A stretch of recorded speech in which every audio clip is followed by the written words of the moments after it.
আজকের দিনে আমরা মিস করতেছি সাদিক কাইম ভাই, সেই সাথে মহিউদ্দিন ভাই, রায়হান ভাই, মেঘামোল্লা বসি সহ আরো যারা আছে সবাইকে আজকে আমরা এস এম ফরহাদ ভাইয়ের বিয়েতে মিস করতেছি।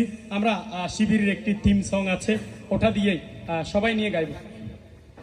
আমি ভেবেছি আজকে সাদিক কাইম ভাই সহ আসবে, হয়তো ব্যস্ততার কারণে। আমাদের টোটাল 3টা ইভেন্ট আর কি, একটা ঢাকায় হয়েছে, ঢাকার ইভেন্টের ঢাকাস্থ সব মানুষেরা উপস্থিত ছিল, আর একটা ইভেন্ট এখানকার মানুষেরা ভাইরা সবাই উপস্থিত আছেন, আর একটা ইভেন্ট রাঙ্গামাটিতে, যেহেতু রাঙ্গামাটিতে আমার পড়াশোনা হয়েছে, তো 3 জায়গায় করা হচ্ছে, যাদের 3 জায়গার কোনো মানুষের কোনো জায়গায় ব্যস্ততার কারণে কারো আমার ইভেন্টটা মিস না হয়, এই জন্য 3 জায়গাতে করা হচ্ছে।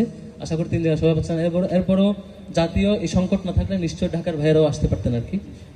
তাদের দোয়া এখানে আছে, ইনশাল্লাহ পরবর্তী কোনো সময় আসবে। দুলা ভাই বসবে না, দাঁড়াবে আমাদের সাথে। শিবিরের থিম সং আমরা গাইব এক সারিতে, সবাই এক সারিতে।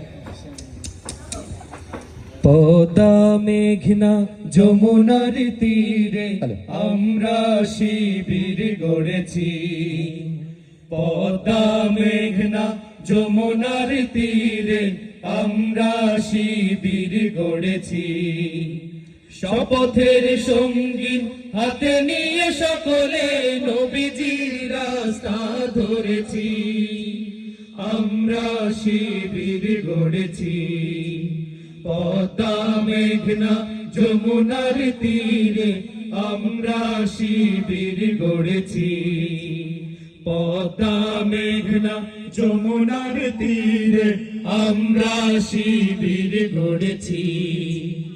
এই শিবিরে শান্তি ছায়ায় মাজলুম মানবতা নেবে জেগে ওঠায়, এই শিবিরে শান্তি ছায়ায় মাজলুম মানবতা নেবে জেগে ওঠায়, মানুষ গড়ারে আঙিনায়, মানুষ গড়ারে আঙিনায় আল কোরআনের বাণী পড়েছি, আমরা শিবির গড়েছি।